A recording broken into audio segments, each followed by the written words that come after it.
agora. Ele foi feito com muito carinho. Eu tenho a honra de apresentar para vocês nosso próximo palestrante.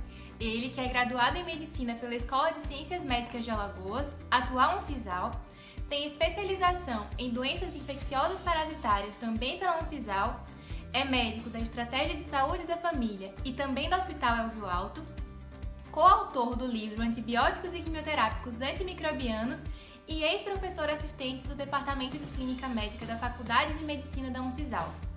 Com vocês, o Dr. André Beltrão Lessa Constante.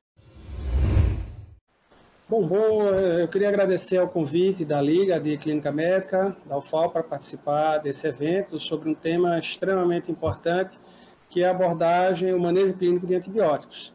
E a gente vai começar hoje falando sobre macrolídeos. Bom, antes de entrar no assunto propriamente dito, eu gostaria de enfocar esse tema, que é um tema muito importante com relação à resistência bacteriana, que é um problema muito importante, é uma situação muito preocupante, que a gente tem que aprender a lidar com ela, certo? E procurar fazer e mitigar os seus efeitos deletérios com relação à terapêutica humana no uso de antimicrobianos.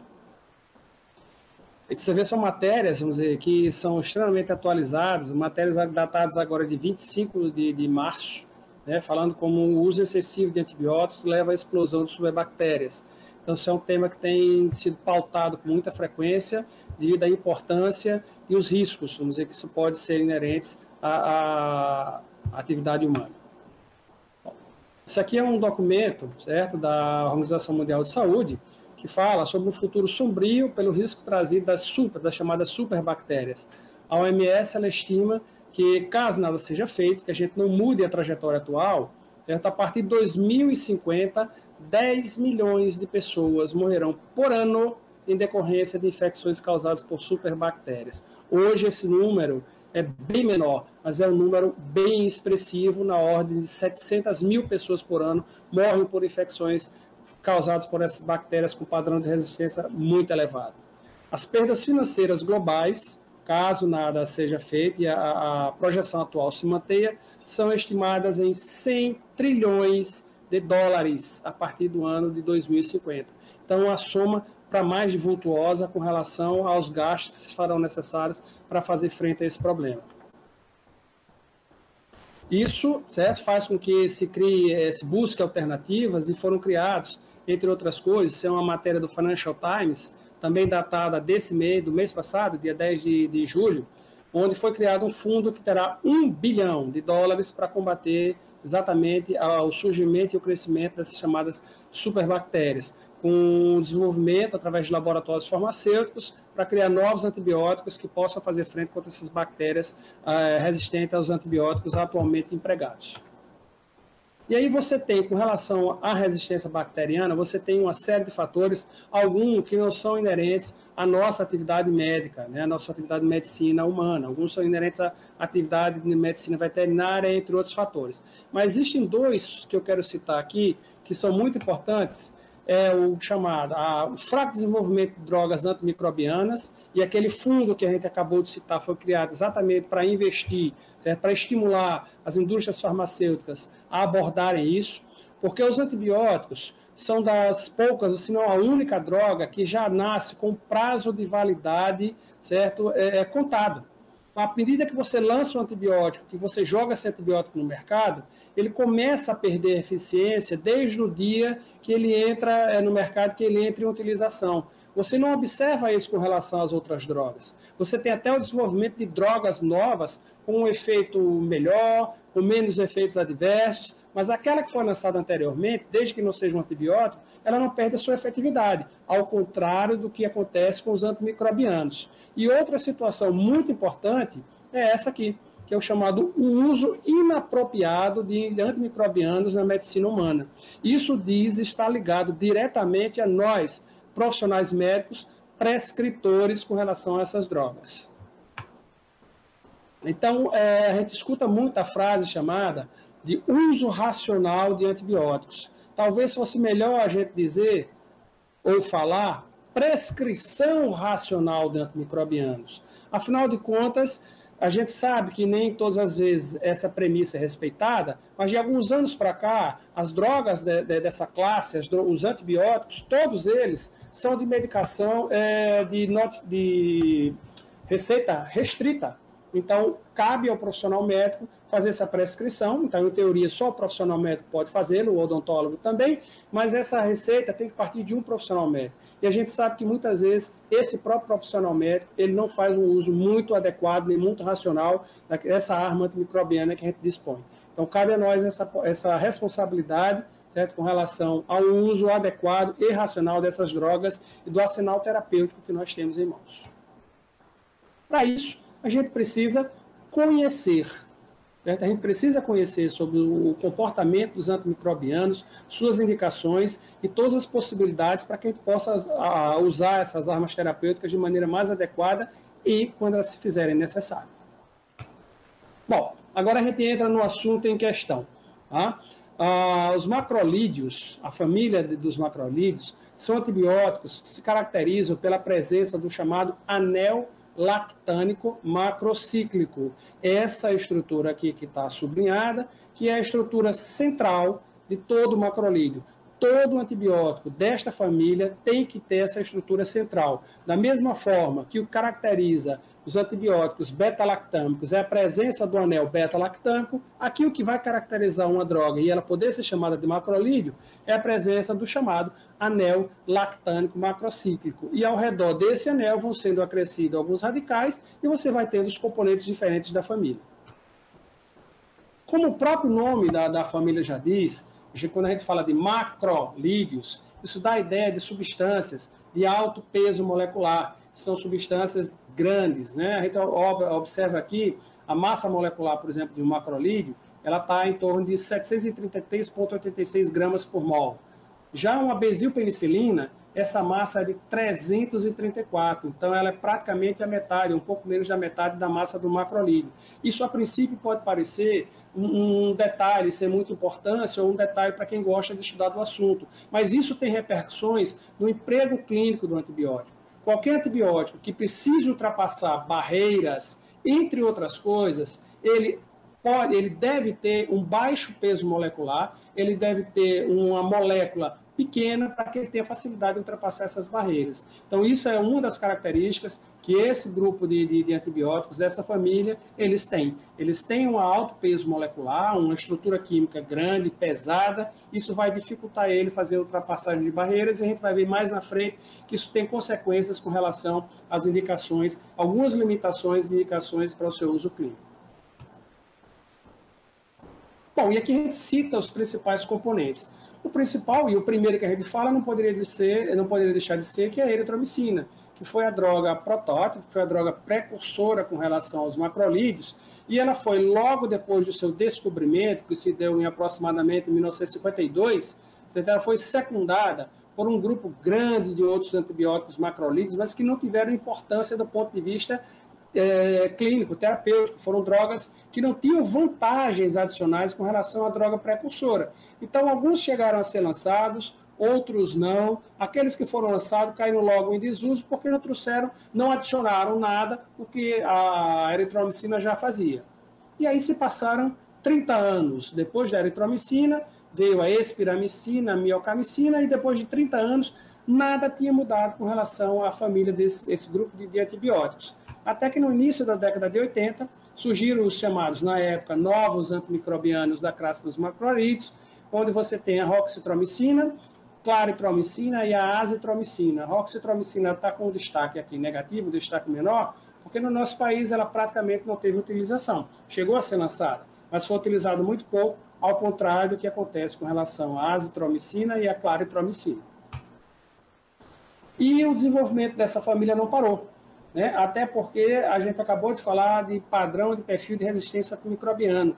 E isso faz com que os laboratórios tenham buscado novas alternativas para fazer frente, certo, àquelas bactérias que deixam, né, de responder à terapêutica com os antibióticos antigos já lançados. Então, surgiram posteriormente a diritromicina e a telitromicina, e estamos na expectativa da chegada de um novo macrolídeo, que ainda se encontra em fase de testes, esperando lançamento, que é a solitromicina. Com relação ao mecanismo de ação, certo? Todos os macrolídeos, do primeiro aos últimos lançamentos, eles são antibióticos bacteriostáticos, certo? Que atuam sobre o processo de síntese proteica. Eles inibem a síntese proteica. Então, para nós, profissionais médicos, prescritores, só essa informação ela não basta. A gente precisa saber um pouquinho mais. Então, eu preciso saber que, além dele ser um inibidor da síntese proteica, dessa forma bacteriostática, eu preciso determinar que eles agem especificamente sobre a subunidade 50S do ribossomo. E isso tem importância à medida que eu vejo esse quadro aqui, tá? E eu vejo os diversos antimicrobianos com as suas diversas formas de atuação, e a gente observa que outros antimicrobianos também agem sobre a mesma subunidade 50S. Além da eritromicina, eu podia citar o cloranfenicol, que é um antibiótico hoje muito pouco usado na nossa prática médica, exceto em algumas situações muito específicas, em unidades de terapia intensiva, e as chamadas lincosaminas, a clindamicina e a lincomicina, que atuam exatamente no mesmo local e da mesma forma que a eritromicina e os demais macrolídeos. Por aqui, isso já passa a ideia, a gente já consegue perceber que eu não posso fazer uma associação de dois antibióticos que atuam especificamente da mesma forma sobre o mesmo local, sob o risco de eu não ter aqui o que se espera quando você faz uma associação de antimicrobianos.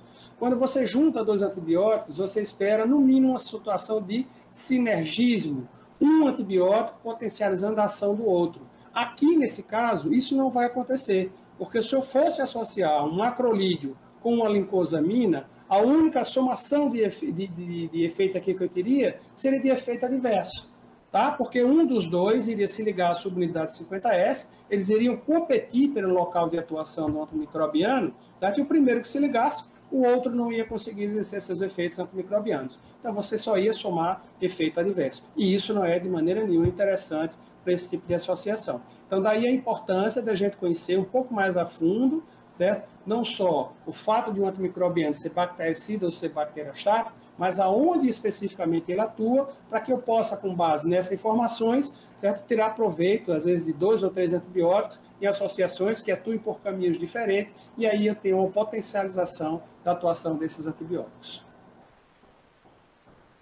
Com relação à resistência aos macrolídeos, certo, se conhece 4 tipos de situação de resistência bacteriana, seja por alteração no ponto de ligação da droga, alteração do alvo, ele muda o local de ligação do antimicrobiano, ele não consegue mais se ligar, aquela subunidade 50S.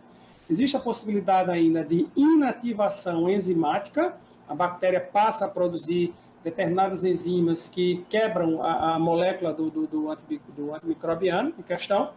Existe outra situação também que é a chamada bomba de efluxo, pelo modo de agir do antibiótico, especificamente aqui dos macrolídeos, a gente já viu que são antibióticos que precisam penetrar no interior da célula bacteriana para se ligar ao ribossomo, que é uma estrutura interna, e a partir daí exercer os seus efeitos. Então a bactéria aprende que antes, depois desse antibiótico penetrar, antes que ele se ligue à subunidade 50S, eles ativam essa bomba de efluxo e eles expulsam esse antimicrobiano do interior da célula bacteriana. Outra possibilidade é a chamada impermeabilização da membrana. Eles fecham os poros por onde esse antimicrobiano consegue penetrar, e aí ele nem chegar a penetrar consegue. E aí você não consegue, logicamente, ele não vai conseguir se ligar à subunidade 50S, que é uma estrutura interna. Há um aumento relatado, certo, de resistência, notadamente, certo, sobre o estafilococo com relação ao Staphylococcus aureus, o pneumococo e o Haemophilus influenza, notadamente, certo, com maior incidência aos componentes mais antigos. Tá? Mas aí não é grande demérito, porque Staphylococcus aureus é uma bactéria que todos nós conhecemos, que é uma bactéria problema, é uma bactéria problemática exatamente pela essa facilidade que ela tem de aprender, certo, a resistir a vários antibióticos diferentes. Inclusive alguns antibióticos que foram criados especificamente por esse padrão de resistência do estafilococcus, como a gente observa com relação à oxacilina. Hoje já existe um perfil de resistência muito grande a esse beta-lactâmico, que foi criado especificamente por conta do Staphylococcus, que deixou de ser sensível há muito pouco tempo, logo depois da chegada das penicilinas naturais. Esses 3 agentes aqui são os principais causadores das chamadas pneumonias comunitárias. Então, a gente já tem aqui a noção de que é contraproducente você tentar abordar uma pneumonia, mesmo uma pneumonia leve, comunitária, com drogas macrolídeos, da família dos macrolídeos, que sejam de uma amostragem ou de um grupo mais antigo, especificamente falando da eritromicina. Hoje você não tem segurança em fazer abordagem com ela. E aqui a gente começa a falar da própria eritromicina em si. Ela foi um antibiótico descoberto em 1952, ela é obtida naturalmente através de cultivos de um fungo, que é o Streptomyces erythraeus. Está aqui a formulação química da eritromicina, com a presença da estrutura central, que é o anel lactâmico macrocíclico. E da forma que você obtém nas culturas, né, nos tambores de cultura desses fungos, você vai obter uma substância complexa que nós chamamos de eritromicina básica, que é formada por 3 subfrações. A subfração A, subfração B e a subfração C, sendo que das 3, a que tem a maior atividade antimicrobiana é a subfração A. E com base nisso, a indústria farmacêutica ela procura concentrar as maiores proporções exatamente dessa subfração A, que tem uma atividade melhor antimicrobiana. Dessa forma como ela é obtida naturalmente, a eritromicina básica, ela apresenta no mínimo 3 inconvenientes para a utilização como antibiótico. Primeiro, é um antibiótico que só pode ser utilizado por via oral. Por quê? É um antibiótico de baixíssima hidrossolubilidade. Qualquer antibiótico de uso parenteral, ele tem que ser solúvel em água, seja ele para administração parenteral ou administração parenteral endovenosa ou parenteral intramuscular. Ele tem que ser solúvel em água. Outra situação, é um antibiótico que tem grande instabilidade em meio ácido. Ele não consegue resistir em meio ácido. Então, isso aqui seria um antimicrobiano, se não fossem feitas algumas modificações, que só seria antibiótico até o esôfago. No momento em que ele caísse num ambiente extremamente ácido do estômago, ele seria completamente inativado. E outra característica que é importante para um antibiótico de utilização oral, principalmente se eu estou falando em criança, é que ele é um antibiótico, é uma droga que tem um sabor altamente desagradável. Então, é fácil para você chegar para um adulto e convencê-lo de que ele tem que tomar uma determinada droga, por que seja o sabor, por mais desagradável que seja essa ingestão, mas você não vai conseguir isso com a criança. Então, já ficaria uma certa limitação para a utilização nesse público. Só que era uma droga que tinha um futuro promissor, a indústria conseguia observar que era uma droga promissora, certo? Que era uma droga que prometia bons resultados, e aí também precisamos nos recolocar no tempo em que essa droga foi descoberta, em 1952, início da década de 50, nós não tínhamos uma variedade muito grande de componentes antimicrobianos como nós temos hoje, então a indústria resolveu se esforçar um pouquinho mais para resolver esses problemas aqui, e ela conseguiu. Conseguiu isso fazendo a associação dessa eritromicina base com os chamados ácidos orgânicos, e aí ela passou a obter os chamados sais de eritromicina ou os ésteres de eritromicina.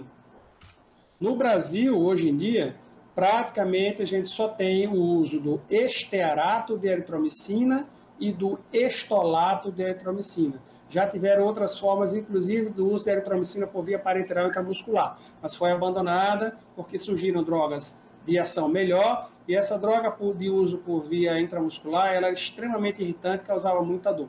E aí você, com o surgimento de drogas alternativas melhores, essa droga foi abandonada. Hoje em dia só se usa a eritromicina ou por via oral, seja ele estearato ou estolato de eritromicina, ou por via tópico, com o uso da eritromicina básica, porque nenhum desses inconvenientes existe quando eu faço o uso tópico da eritromicina.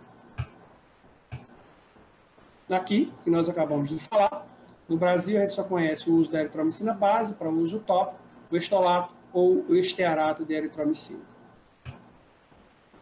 Com relação à farmacocinética, A partir do momento que você associa a eritromicina base com os ácidos orgânicos, você vai ter uma maior estabilidade, uma estabilidade relativa em meio ácido, com destaque para o estolato, que tem uma estabilidade maior do que o estearato de eritromicina. É uma droga que tem uma absorção reduzida na presença de alimentos.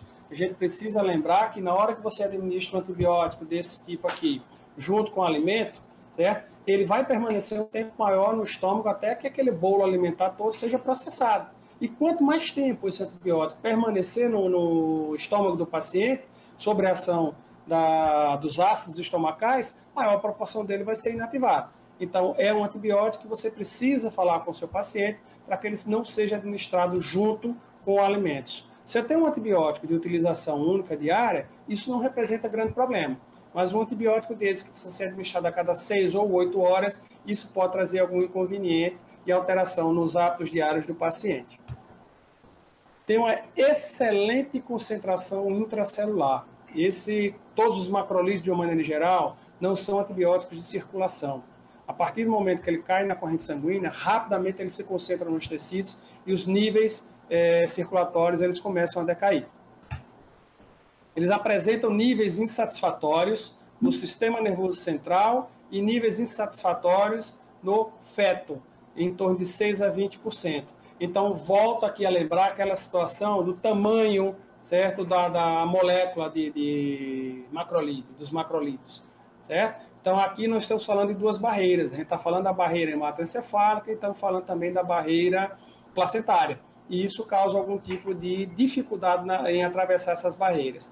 Isso pode ser um demérito para um antibiótico, sim, quando eu queria que ele talvez estivesse penetrando ao nível do sistema nervoso central, ele não vai conseguir fazer isso, mas, por outro lado, isso pode ser um benefício, porque se eu não quiser que esse antibiótico determine níveis fetais, tá? Eu não corro nenhum risco de dano a esse feto. Então, eu tenho segurança de administrar um antibiótico desse numa gestante. A meia-vida sérica da eritromicina é de 1h30. Agora, o que justifica a sua utilização a cada 6 ou 8 horas é que ela tem uma permanência tecidual maior e ainda assim a concentração inibitória mínima é mantida por mais tempo que a meia-vida do antibiótico. Falando agora de eliminação, é uma droga que tem eliminação eminentemente biliar fecal. Praticamente toda ela é eliminada pela via biliar fecal, somente 2% com relação tem eliminação renal. Isso a gente precisa conhecer, porque com o paciente que queira administrar eritromicina, num paciente que, porventura, tem alguma nefropatia, tem um quadro de insuficiência renal, isso não vai fazer nenhuma diferença, porque o volume de eritromicina eliminado por essa via é desprezível. Então, é um antibiótico que pode perfeitamente ser eliminado pela via urinária, tá? Sem causar nenhum tipo de transtorno para o paciente. Ao contrário, se eu tenho um paciente que tem uma hepatopatia grave e sofre algum grau de insuficiência hepática, aqui eu preciso ter cuidados. Existem algumas fórmulas para você calcular, certo, a redução de dose da eritromicina para que ela possa ser administrada em pacientes que tenham um quadro de comprometimento hepático, de insuficiência hepática. Mas se a gente parar para pensar um pouquinho, qual situação hoje em dia, certo, seria obrigatório você administrar uma eritromicina num paciente hepatopata que você não puder substituí-la por outra droga?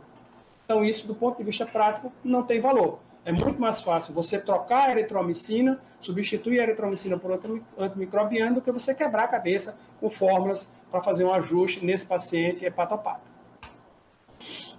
O espectro da eritromicina ele é considerado um espectro médio, um espectro tanto quanto modesto.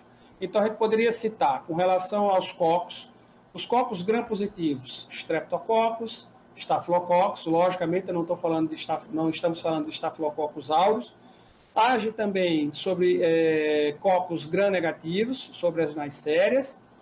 Atuação sobre bacilos gram-positivos, os clostrídeos e corinobactéria. Lembrar que espectro é um fenômeno determinado in vitro, em laboratório. Em laboratório, eu posso me dar o luxo de fazer o que eu quiser.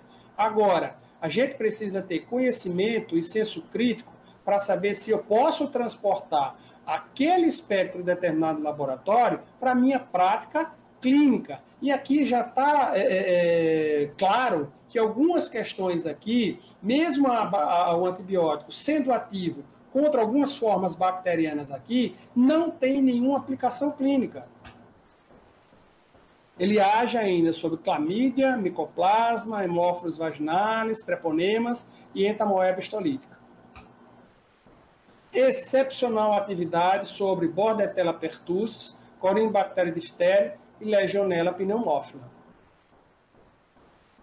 Atividade irregular e um número crescente de cepas resistentes, não confere segurança na hora de você escolher para tratar um paciente que tem um processo inflamatório por hemófilos influenza, por Staphylococcus aureus, notadamente os Staphylococcus aureus meticilino resistentes e do Streptococcus pneumoniae, do pneumococo, que dos Streptococcus é o único que tem dado problema com relação à resistência antimicrobiana.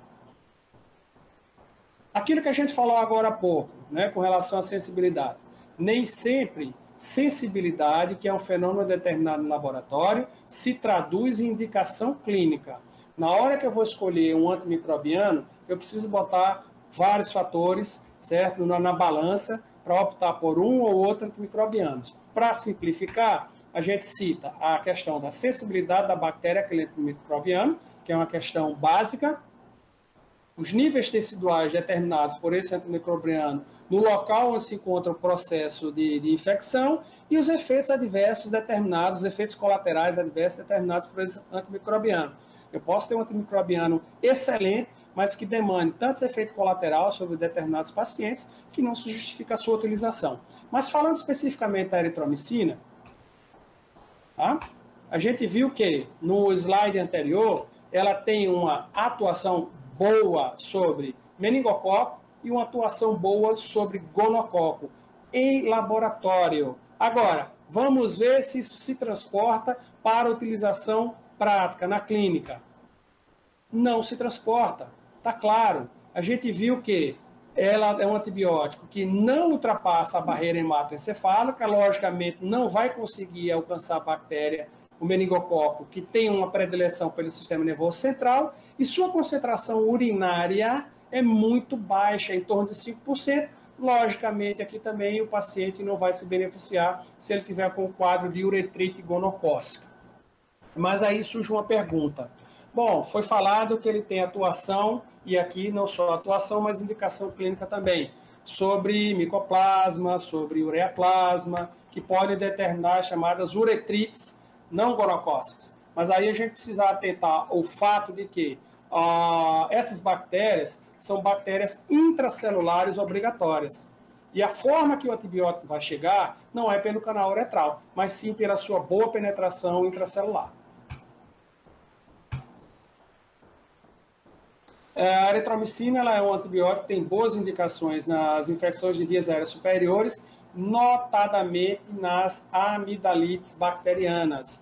Se a gente for lembrar que o agente causal, o agente causador mais frequente das amidalites bacterianas é o Streptococcus beta-hemolítico do grupo A, que é um antibiótico que continua tendo uma sensibilidade muito boa com relação aos macrolídeos, e particularmente aqui falando da eritromicina.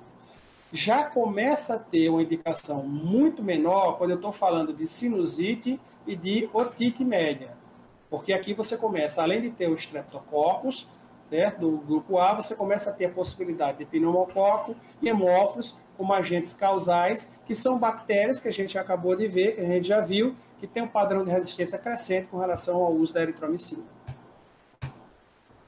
Nas infecções urogenitais, causadas por clamídia, micoplasma, granulomatis, o causador granuloma inguinal, e o hemófilos do Cray, tá? São agentes que têm sensibilidade, mas são bactérias que são intracelulares obrigatórias, e a gente já citou mais à frente que a forma desse antibiótico atingir não é pela via uretral, mas sim pela sua alta concentração intracelular. Excelente indicação no tratamento da coqueluche, que é uma situação que tinha rareado, mas que voltou a se apresentar de algum tempo para cá, com número crescente, notadamente em crianças de baixa idade. Tá? É o público que mais tem sido acometido com relação à coqueluche. A eritromicina, ela perdeu o posto de droga de primeira escolha para tratamento da coqueluche para azitromicina.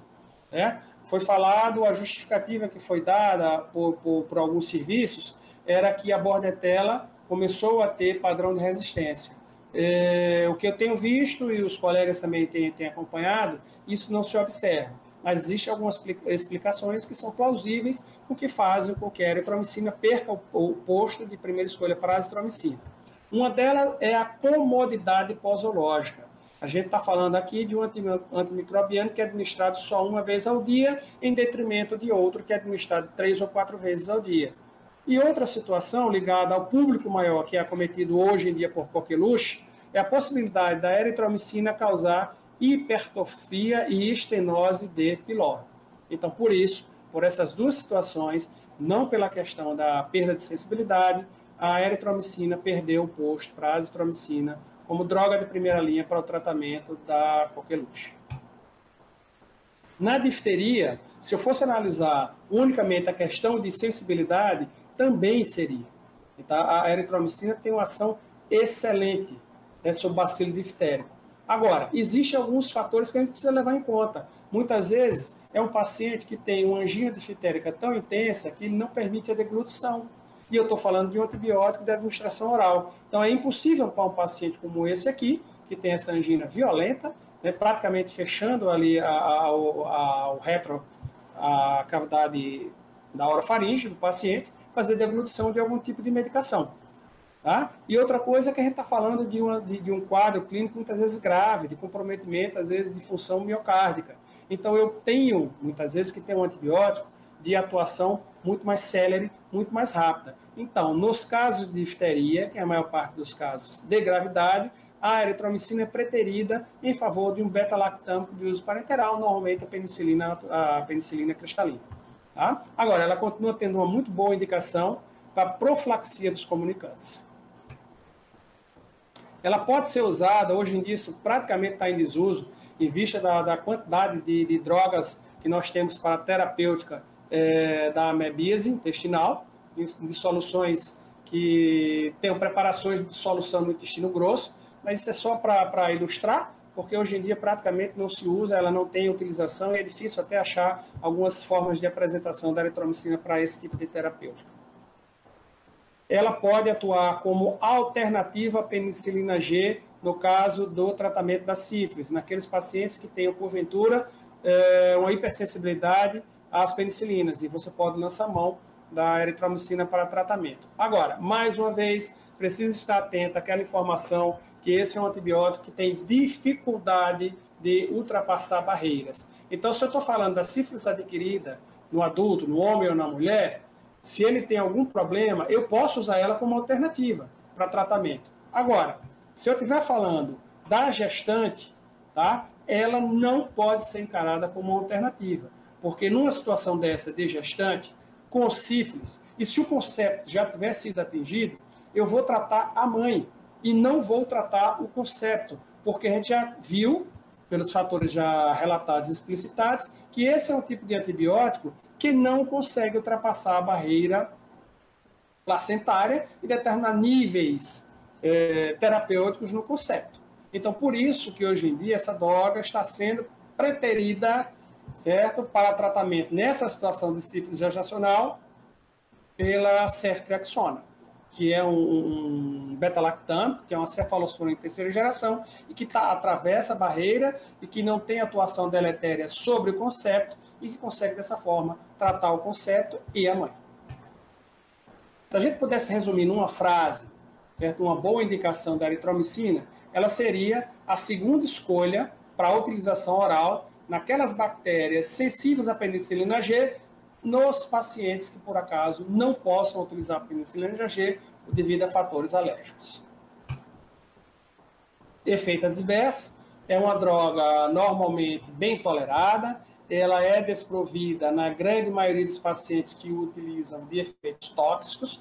Tem sido descritos uma capacidade ototóxica com hipoacusia transitória diferente do que a gente observa com algumas outras drogas, como os aminoglicosídeos, e agora isso só é observado em doses muito acima das usuais, então não tem importância do ponto de vista clínico. A gente tem que pensar como uma droga desprovida de efeitos tóxicos.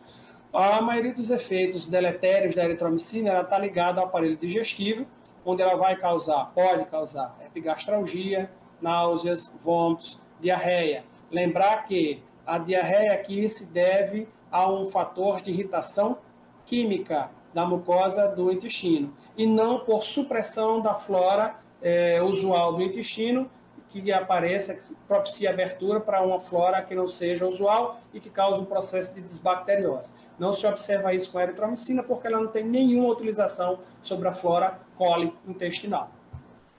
Possibilidade, quando do uso do estolato, de icterícia colestática, essa é uma possibilidade existente, só sobre o estolato, não se observa isso com relação ao estearato. Então, o problema não é a eritromicina, é o sal ao qual ele se encontra ligado.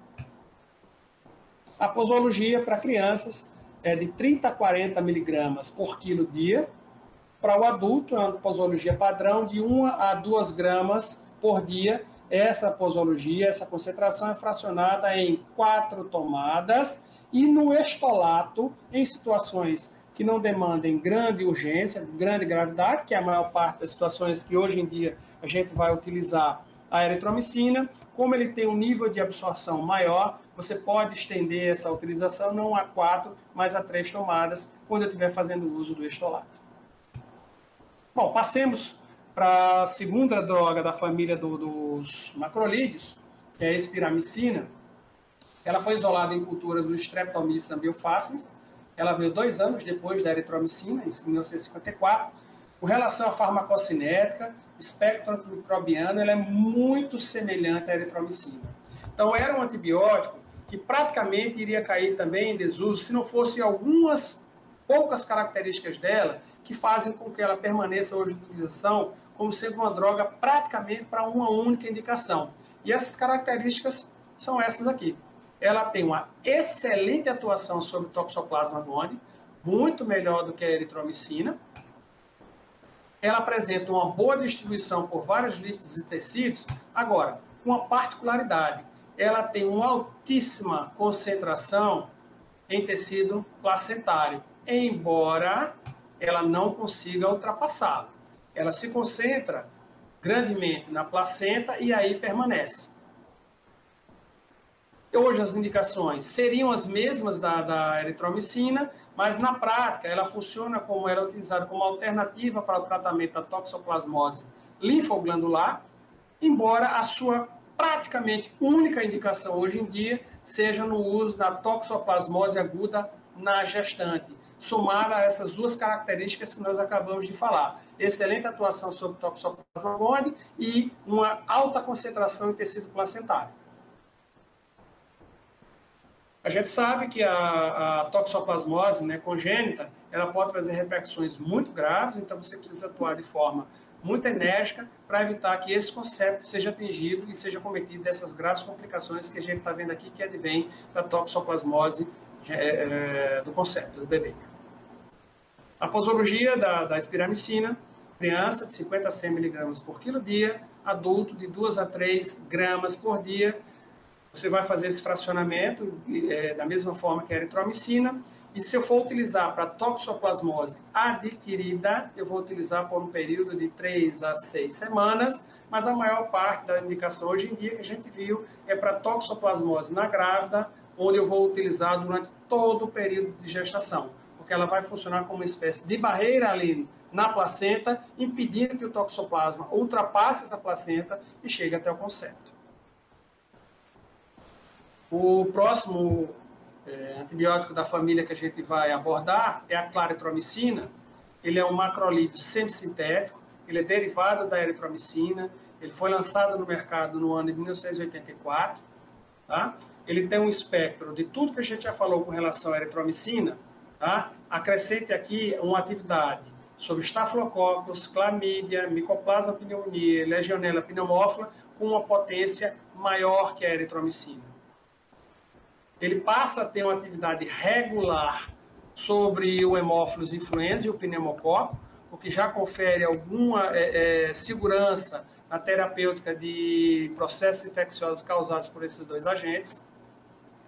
Atividade ainda sobre Toxoplasma gondii, Mycobacterium lepra e Mycobacterium avium, ou seja, a micobactéria típica. Ele não atua sobre Mycobacterium tuberculose.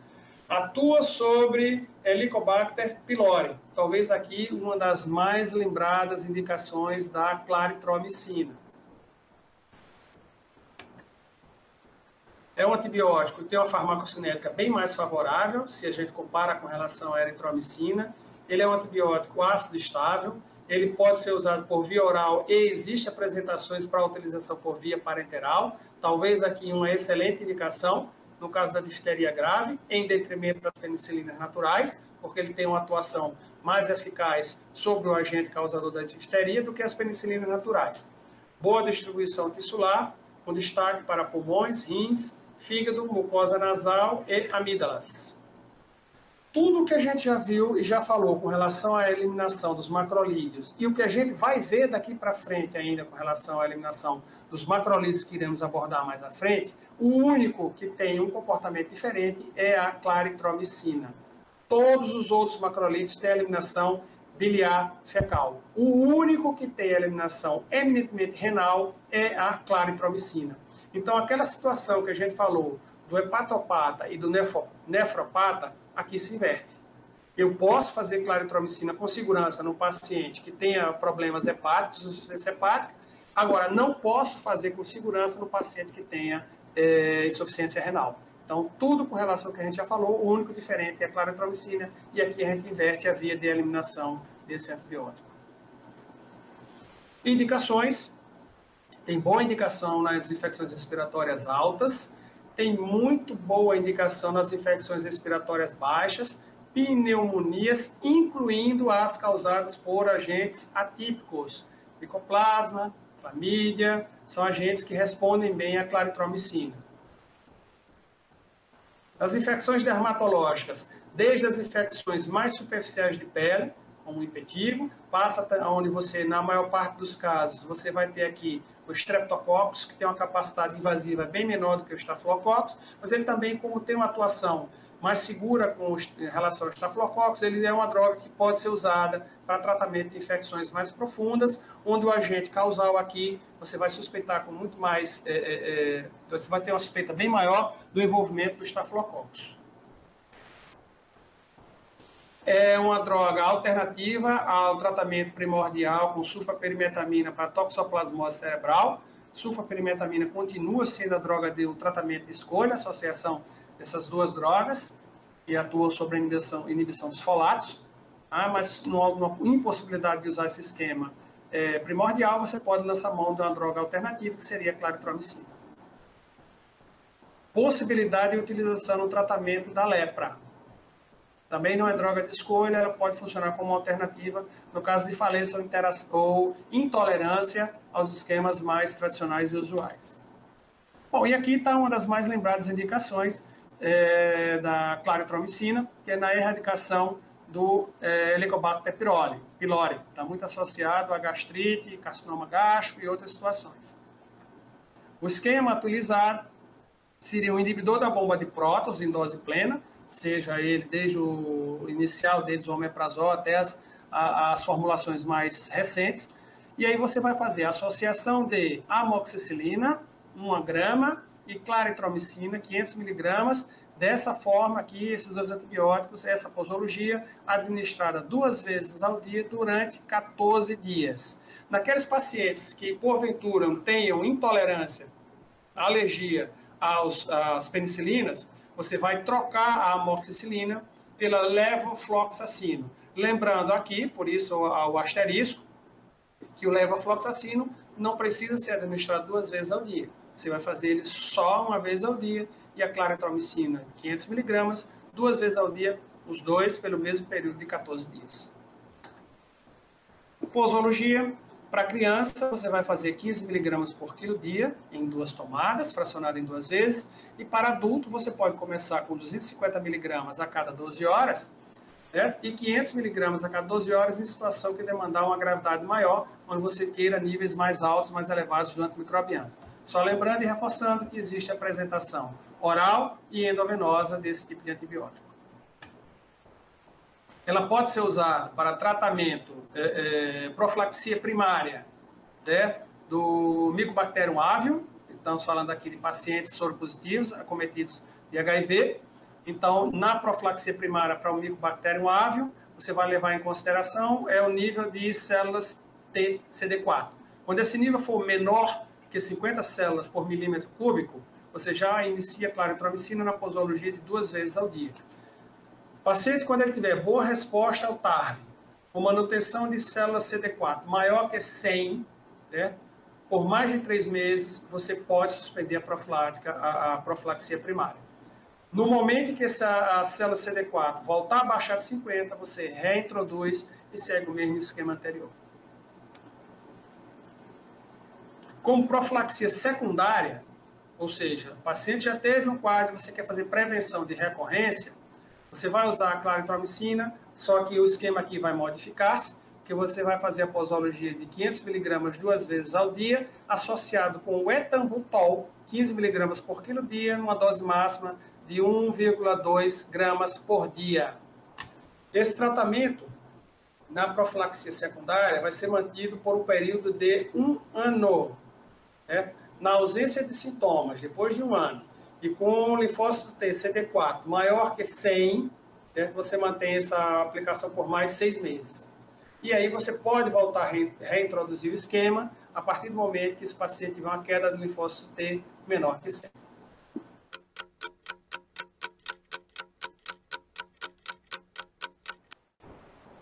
Bom, passemos para a azitromicina, que é mais um membro dos macrolídeos, que surgiu em 1986. Ela tem uma íntima relação química com a eritromicina, praticamente só difere pela presença desse átomozinho de nitrogênio aqui no anel lactâneo. Isso mudou completamente o comportamento do antibiótico, tanto que alguns estudiosos querem classificar a azitromicina como sendo um subgrupo ou um novo grupo de antimicrobianos, sendo o grupo dos azalídeos. Mas, classicamente, a gente conhece a azitromicina como ainda pertencente ao grupo dos macrolídeos. Você tem, isso propiciou uma alteração, essa alteração molecular propiciou uma ampliação de espectro e uma maior penetração tecidual do antimicrobiano. O mecanismo de ação é o mesmo, é um antibiótico bacteriostático de atuação sobre a síntese proteica, ele inibe a síntese proteica, sobre a mesma subunidade 50S do ribossomo. Ela tem uma grande estabilidade em meio ácido, porém, não deve ser administrada junto com alimentos, porque a presença de alimentos reduz a biodisponibilidade do antimicrobiano em 50%. A droga não é inativada, porém ela não é absorvida. Há uma perda de 50% na absorção. Mas aí a gente já citou anteriormente, quando você tem um antimicrobiano que é administrado unicamente uma vez ao dia, isso não é um grande problema para você fazer o jogo de horas ali com relação à alimentação. É só você orientar o seu paciente que tome o antimicrobiano 1 hora antes ou 2 horas depois da alimentação e você não terá nenhum problema com relação à absorção ou perda de absorção dessa droga. A concentração tecidual da azitromicina é 50 vezes maior que a concentração sérica. Então, tendo o mesmo comportamento que a gente já viu com relação aos demais macrolídeos, não é um antibiótico de circulação. Isso é um antibiótico tecidual. Agora, não determina níveis satisfatórios em líquido cefalorraquidiano. A meia-vida sérica é de 14 a 20 horas. Agora, a meia-vida tecidual é de 60 horas. Então, há, mais uma vez aqui, a comprovação de que nós estamos diante de um antibiótico de altíssima concentração tecidual. E essa combinação de horas, vamos dizer, de permanência de meia-vida sérica e tecidual propicia a possibilidade de utilização desse antimicrobiano somente uma vez ao dia. Uma posologia altamente confortável para o paciente.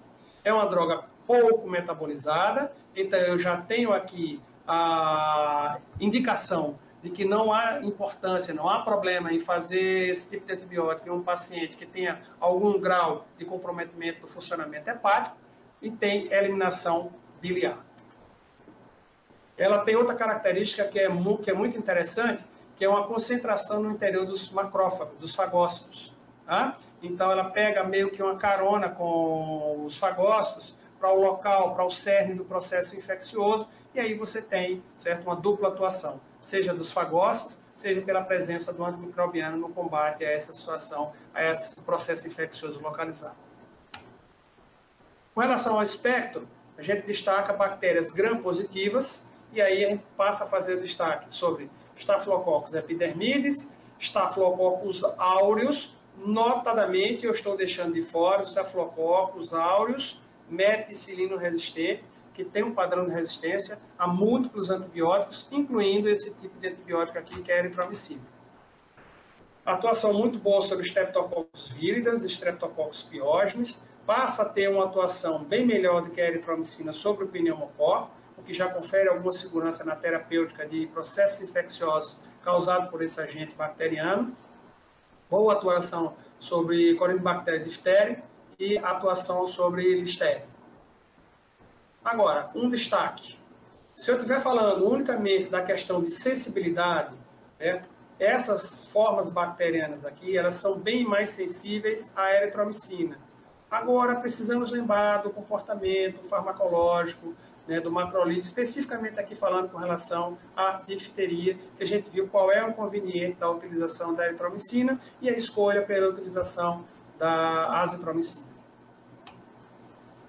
Com relação às bactérias gram-negativas, tem uma atuação de 2 a 8 vezes maior que a eritromicina, confere maior segurança na terapêutica das infecções causadas por Haemophilus influenza, Moraxella catarrhalis, Vibrio cholerae, Shigella. Atua ainda sobre Bordetella pertussis, está aqui a indicação dela, como sendo droga hoje, escolha para tratamento da coqueluche, Chlamydia trachomatis, Mycoplasma, Treponema pálido, Toxoplasma gondii, droga alternativa sobre a pneumonia gravíssima causada por esse fungo, Pneumocystis gyrovese, não é droga de escolha, mas ela pode ser utilizada, Cryptosporidium e possibilidade de atuação sobre o Mycobacterium avium complex, que são as micobactérias atípicas. As indicações, nas infecções de pele, desde as infecções mais superficiais, onde já falamos que o agente mais envolvido é o Streptococcus, até aquelas infecções mais profundas, onde você tem uma suspeição maior do envolvimento pelo Staphylococcus.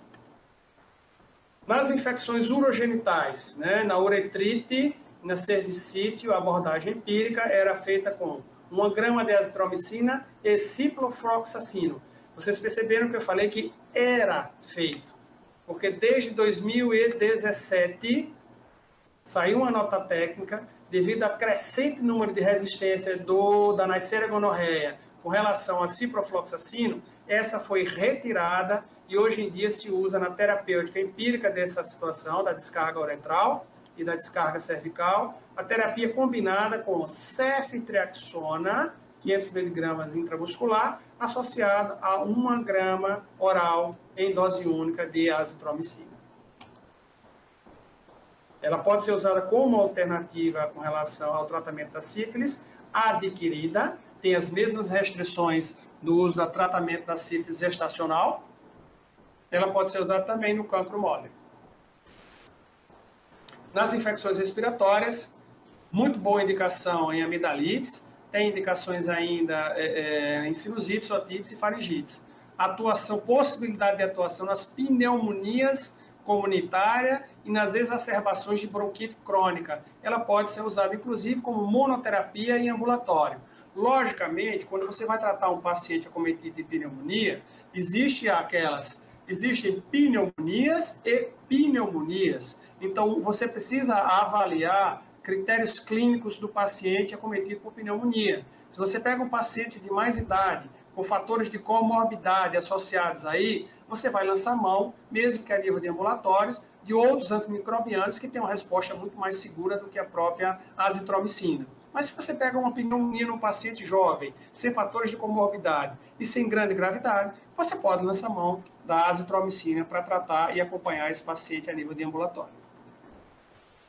Como profilaxia primária para o Mycobacterium avium, a azitromicina, o padrão de utilização de profilaxia primária, novamente aqui, é o nível da célula TCD4.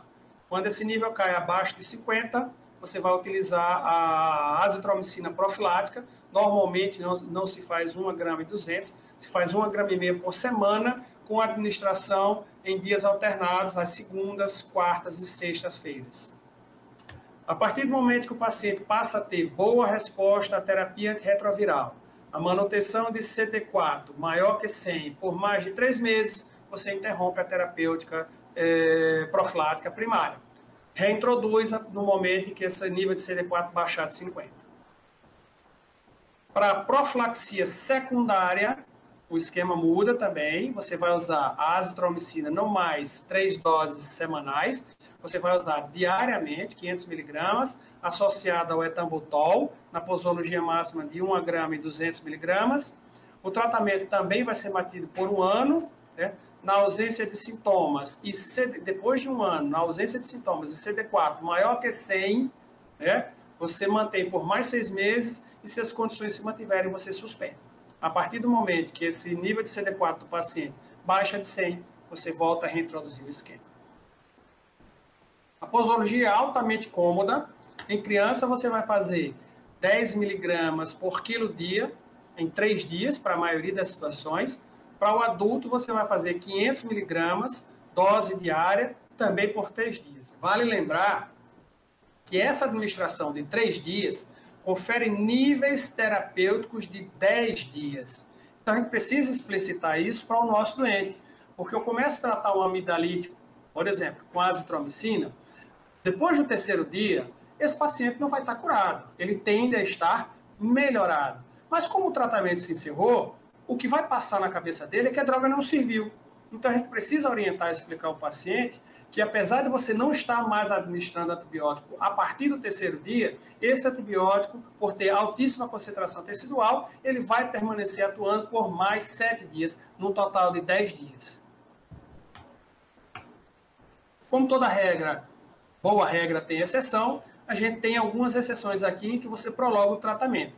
Sinusites e otites são localidades, às vezes, de acesso difícil para boa parte dos antimicrobianos, e aqui você precisa estender um pouco mais o uso por 5 dias, não mais por 3 dias da azitromicina, que não é nenhum demérito, porque se eu estiver falando de um beta-lactame, por exemplo, amoxicilina com clavulanato, que em outras situações eu abordo com 7 a 10 dias, se eu for abordar uma sinusite, um otite, normalmente eu vou estender esse prazo de amoxicilina com clavulanato, não 10, mas 14 dias.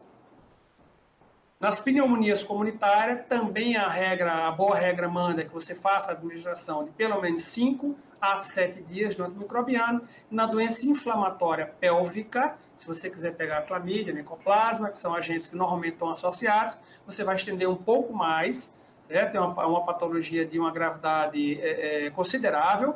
Na maior parte dos casos, as pacientes são internadas e você deve iniciar com a administração endovenosa do antimicrobiano, e a partir do momento que o paciente melhora, aí você pode passar para a administração oral, que vão se manter entre 7 e 10 dias de utilização. A diritromicina, os chamados os mais novos, né? Os novíssimos, macrolídeos, é um macrolídeo que surgiu em 1996, ele é muito semelhante à azitromicina, atinge níveis elevados em concentração nos tecidos, 20 a 30% maior que a concentração sérica. O mecanismo de ação é o mesmo de todo o grupo restante. A ingestão de alimentos, aqui ao contrário, ela é benéfica. Se você administra o jejum, a droga em jejum, o paciente vai ter um decréscimo de absorção de 33%. Então, são fatores que eu preciso estar atento. Ao contrário do que a gente observou na azitromicina lá atrás, aqui a presença de alimentos favorece a absorção desse tipo de antibiótico. Ele tem uma rápida absorção intestinal, sofre hidrólise, é liberado o seu metabólito ativo, que é a eritromicilamina, e ele tem uma meia-vida, certo, de 30 a 50 horas. O seu espectro é muito semelhante à azitromicina, está indicado para amidalites, faringites, sinusites, pneumonias, bronquites e infecções mucocutâneas. A posologia para adultos e crianças maior de 12 anos, isso é um fator limitante. Lembrar que estamos diante de uma droga que não tem o mesmo tempo e, logicamente, a mesma segurança que é a azitromicina. Então, existe esse fator de limitação. À medida que essa experiência for sendo adquirida e for sendo observado que não existem problemas maiores com relação à administração dessa droga, certamente ela vai ser liberada para um público de uma faixa etária menor, mas, por enquanto, existe essa limitação de 12 anos. A utilização é de 500 mg dose única diária, de 7 a 14 dias. A apresentação comercial é o Dinabac. A teletromicina é um derivado semissintético da eritromicina A, onde é acrescido um radical keto. Ela foi liberada e aprovada para uso pelo FDA em 2004. Então, o primeiro representante, aqui sim, de um novo subgrupo, que é o grupo dos cetolídeos, ou ketolídeos. Ela tem uma estrutura química muito semelhante à eritromicina, modificações no anel nas posições 1, 3, 11 e 12. Isso levou a ampliação do espectro. É um antibiótico ácido estável. O mecanismo de ação da teletromicina é igual a todos os macrolídeos, ou seja, é um antibiótico bacteriostático por inibir a síntese proteica e também tem um efeito benéfico, que é a sua atividade pós-antibiótica. O antibiótico se distribui amplamente por vários líquidos e tecidos no organismo, sofre pequena metabolização hepática, a eliminação é do mesmo padrão que nós temos, é biliar fecal pelas fezes e de urina, a maior parte de atividade, no caso da urina, menos de 20% é a eliminação urinária. O espectro é semelhante ao da azitromicina, agora destacando a sua excelente atuação sobre o pneumococo. A questão aqui é que o pneumococo é tão sensível a essa droga, certo? A teletromicina, que ela muda o perfil de atuação do antimicrobiano. Ele deixa de ser bacteriostático, ante ao pneumococo e se torna bactericida sem a necessidade de aumento de dose e consequente aumento de efeitos adversos colaterais. Mas especificamente falando do pneumococo. Sobre todas as outras formas bacterianas ao qual o antibiótico atua, ele continua tendo efeito bacteriostático. Além dos efeitos colaterais já conhecidos, existem algumas possibilidades, algumas situações de efeitos colaterais de um potencial de gravidade muito maior. Os pacientes portadores de miastenia graves, ele piora essa situação. Inclusive, já há relato de um caso de um paciente acometido por miastenias graves que fez uso do antibiótico e foi a óbito devido à insuficiência respiratória e foi causadores de alguns casos, há relatos de casos de hepatopatias graves, inclusive com necessidade de transplante hepático, o que levou à restrição do uso desse antibiótico nos Estados Unidos. Indicações: infecções respiratórias, amidalite, sinusite, faringite e pneumonias. Essas são as indicações liberadas para utilização aqui no Brasil, que, a meu ver, não justifica você utilizar um antibiótico com potencial de efeito adverso importante como esse, como a gente acabou de ver, para você tratar uma amidalite, uma sinusite ou uma faringite, quando você tem outras alternativas, tão boa quanto, e sem os efeitos adversos potencialmente graves que a teletromicina pode vir a causar. Nos Estados Unidos, a única indicação que permanece é no tratamento das pneumonias, notadamente aquelas graves causadas pelo pneumococo, com perfil de multiresistência, hemófilos influenza e ainda nas pneumonias atípicas causadas pela clamídia, pneumonia e micoplasma pneumonia, notadamente naqueles pacientes dotados de comorbidade que vão cursar com uma gravidade maior dessa pneumonia. E ainda existe o fator de restrição que não pode ser usado em pacientes menores de 18 anos. Essa é a apresentação comercial do laboratório Sanofi Aventis, é o CATEC. Só que quando a gente começa a olhar nessa corrida entre a resistência bacteriana e os novos antimicrobianos que vão surgindo, a gente está sempre atrás. Essa corrida a gente está sempre perdendo, a gente está sempre um passo atrás das bactérias. Isso faz com que a gente tenha a necessidade do desenvolvimento de novas armas antimicrobianas para fazer frente a essas bactérias com perfil de resistência cada vez mais alargado. Tá? A resistência bacteriana é um problema em constante evolução. O surgimento de cepas de streptococo, de pneumococo, resistente ao próprio macrolídeo, tá? Ou seja, a teletromicina, que é um dos últimos macrolídeos, o último macrolídeo a ser lançado, já se tem alguns pneumococos com perfil de resistência. a esse último dos macroorganismos lançados, isso faz com que a indústria farmacêutica seja instada cada vez mais a desenvolver novas armas antibacterianas, antimicrobianas. Em 2008, o FDA, certo, e a Sociedade Americana de Doenças Infecciosas solicitaram a obtenção de novos agentes para tratamento das pneumonias. E aí um agente que está em processo de desenvolvimento, esperando licenciamento para ser lançado, certo, é a solitromicina, que é o novo fluoroquitolídeo em fase de desenvolvimento, certo? E ele está indicado para tratamento de infecções causadas por bactérias do estilo, do naipe do Staphylococcus aureus, inclusive daquelas com perfil de resistência intermediária aos glicopeptídeos e também com perfil de resistência total a esses mesmos glicopeptídeos. Então, estamos falando de Staphylococcus que tem resistência intermediária à vancomicina, a teicoplanin e até também resistência total a esses dois antimicrobianos. Pneumococo com perfil de multiresistência, hemófilos influenza, e também ele tem atuação sobre bactérias atípicas, como micoplasma, clamídia e legionela.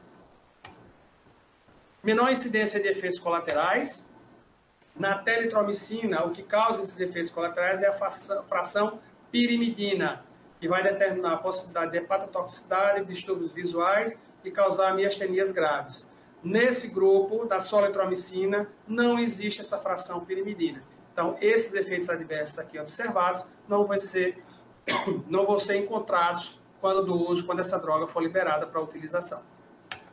E aqui a gente encerra a aula, deixa vocês com essa linda imagem da Praia de Japaratinga e agradecendo a vocês pela audiência. Agora, porque o Sanaflix veio para mudar o jeito como você estuda medicina e mudar para melhor. Primeiro, você pode confiar na gente. Nós somos o maior projeto de educação médica do Brasil. E não é só porque temos estudantes em todos os estados brasileiros e em 10 países no mundo. Nem porque tem estudantes de medicina em mais de 300 faculdades do Brasil usando o Sanaflix.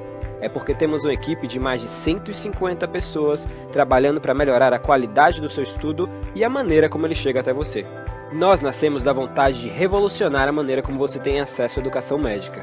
A gente acredita que o valor que você dá para a oportunidade de estudar com a gente é o investimento no profissional médico que você vai conseguir ser. Por isso, é importante que você possa acessar a gente de onde estiver. Por exemplo, se você precisa usar o Sanaflix além do desktop, desenvolvemos o nosso aplicativo. Assim você pode otimizar seu tempo aproveitando o nosso material de qualquer lugar e com o mesmo conteúdo. Afinal, quem estuda com a gente sabe bem o que a gente tem de bom.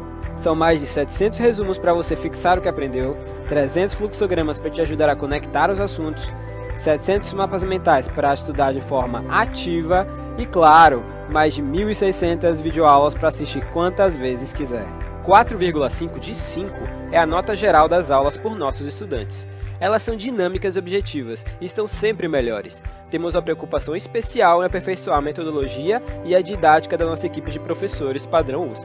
Eu acredito no Sanaflix e eu invisto meu tempo na preparação das aulas porque eu lembro de mim. Quando eu estava no 4º ano, eu tinha a disciplina da reumatologia que era muito difícil, eu quase bombei. Eu fico pensando, se eu tivesse a Aline para me explicar artrite reumatoide, com certeza aquela prova teria sido bem mais fácil. Quando eu comecei a entrar na área do ensino, eu ficava maravilhado, velho, eu consigo impactar positivamente na vida de diversas pessoas de uma vez só.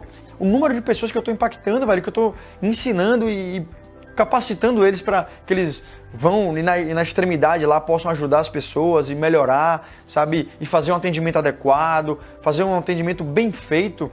Isso é sensacional, velho. Isso é muito reconfortante. Estudar medicina não pode ser caro, tem que ser fácil. Aproveite nossos planos e assine agora. A partir de R$19,50 por mês você pode ter acesso a todo o conteúdo sem restrições. E se você ficou ainda na dúvida e quer fazer um teste, fique à vontade. Experimente o Sanaflix por 7 dias agora.